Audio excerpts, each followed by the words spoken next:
Assalamualaikum warahmatullahi wabarakatuh. Apa kabar anak-anak ibu semuanya? Mudah-mudahan anak-anak ibu tetap dalam keadaan sehat dan tetap bersemangat untuk mengikuti pelajaran jarak jauh ini. Baiklah, kita berjumpa kembali dalam pembelajaran pendidikan agama Islam dan budi pekerti. Tema pelajaran kita pada hari ini adalah Nabi Muhammad SAW teladanku. Dengan subtema yang pertama, sikap jujur Nabi Muhammad SAW. Yang kedua, keuntungan bersifat jujur. Sebelum kita membahas dua subtema ini, maka alangkah baiknya anak-anak ibu terlebih dahulu mengetahui tujuan pembelajaran. Adapun tujuan pembelajaran kita pada hari ini adalah diharapkan setelah melakukan proses pembelajaran ini, anak-anak ibu mampu memahami sikap jujur Nabi Muhammad SAW, mampu memahami keuntungan sifat jujur, dan mampu menceritakan kisah kejujuran Nabi Muhammad SAW. Baiklah anak-anak ibu, kita tonton video berikut ini. Pada musim semi tahun 595 Masehi, para pedagang Mekah berencana untuk membawa barang dagangan ke Syria. Para saudagar kaya mulai mencari orang untuk menjadi agen atau pemimpin kafilah dagangnya. Di antara mereka terdapat seorang saudagar, wanita kaya bernama Khadijah. Abu Thalib mendengar bahwa Khadijah sedang mencari seorang agen. Tiba-tiba muncul bayangan Muhammad di benaknya. Kemudian Abu Thalib menawarkan jasa keponakannya itu kepada Khadijah. Wahai Khadijah, aku memiliki seorang anak muda berusia 25 tahun. Aku tawarkan ia bekerja kepadamu menjadi agen. Aku berani menjanjikan bahwa ia mampu melaksanakan tugas itu, meskipun sebenarnya belum cukup berpengalaman. Siapa pemuda yang engkau maksud, wahai paman? Namanya Muhammad. Khadijah pernah mendengar sekilas tentang Muhammad. Hal yang diketahuinya sama seperti para penduduk Mekah lain, yakni Muhammad terkenal dengan julukan Al-Amin, atau orang yang dapat dipercaya. Hal yang perlu paman ketahui, aku sangat menjunjung tinggi nilai kejujuran. Maka aku putuskan untuk menerima Muhammad sebagai salah satu agen dagangku. Aku juga akan memberikannya upah 2 kali lipat lebih dari yang lain apabila pekerjaannya bagus. Terima kasih, wahai Khadijah. Terima kasih kembali, wahai paman. Jika senggang, besok datanglah kemari bersamanya. Abu Thalib pulang ke rumah dengan perasaan gembira. Beliau tidak menyangka respon Khadijah kepadanya sangat ramah. Tak heran jika ia sukses dalam dunia perdagangan. Keesokan harinya, Abu Thalib mendatangi rumah Khadijah lagi bersama Muhammad. Itulah pertama kali Muhammad mengenal sosok Khadijah secara langsung. Kemudian Khadijah menerangkan tentang seluk-beluk perdagangan yang selama ini telah dijalankannya selama bertahun-tahun. Muhammad dengan cermat mendengarkan dan memahami semua penjelasan Khadijah. Tidak ada satupun penjelasan Khadijah yang tidak dimengerti olehnya. Akhirnya saat yang dinantikan tiba. Muhammad berangkat bersama kafilah dagang milik Khadijah.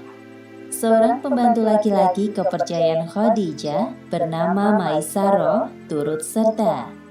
Ini surat-surat perdagangan yang engkau butuhkan, wahai Muhammad. Selamat jalan. Saat itu musim panas. Udara pada siang hari terasa lebih panas dari biasanya. Maka kafilah dagang Muhammad memilih berjalan di waktu senja dan beristirahat di siang harinya. Mereka berangkat menuju jalur yang ditempuh Muhammad 13 tahun lalu bersama pamannya Abu Thalib.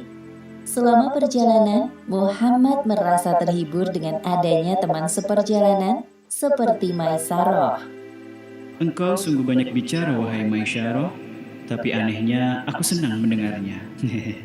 Tenang saja, aku jamin kau tidak akan bosan mendengar ceritaku karena aku punya banyak hal menarik untuk diceritakan terkait jalan yang akan kita lalui nanti.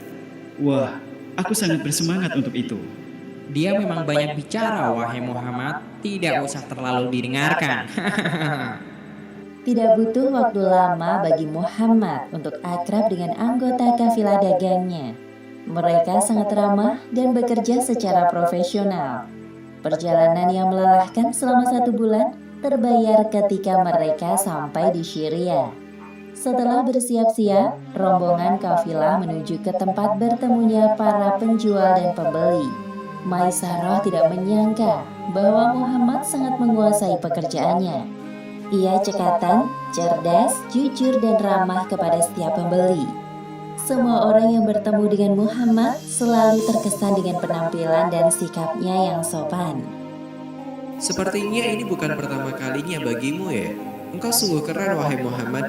Barang dagangan yang kita bawa dari Mekah terjual semua. Pasti keuntungan kita sangat banyak.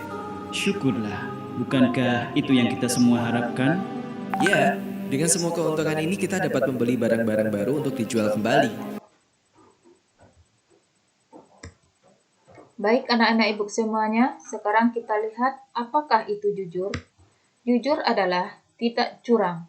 Misalnya ketika anak-anak ibu sedang bermain dengan teman, maka dalam permainan kita harus mengikuti aturan yang berlaku. Yang kedua, lurus hati. Yang ketiga, tidak berbohong. Kita harus mengatakan apa adanya, mengatakan apa sebenarnya yang terjadi. Yang keempat, tulus. Yang kelima, ikhlas.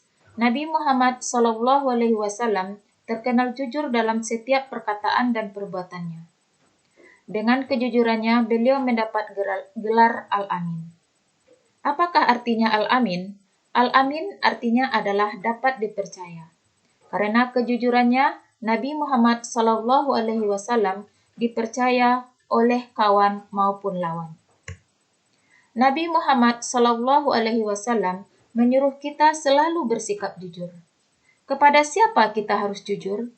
Kita harus jujur kepada Allah Subhanahu wa Ta'ala, kepada diri kita sendiri, kepada orang tua, kepada guru, dan kepada semua orang.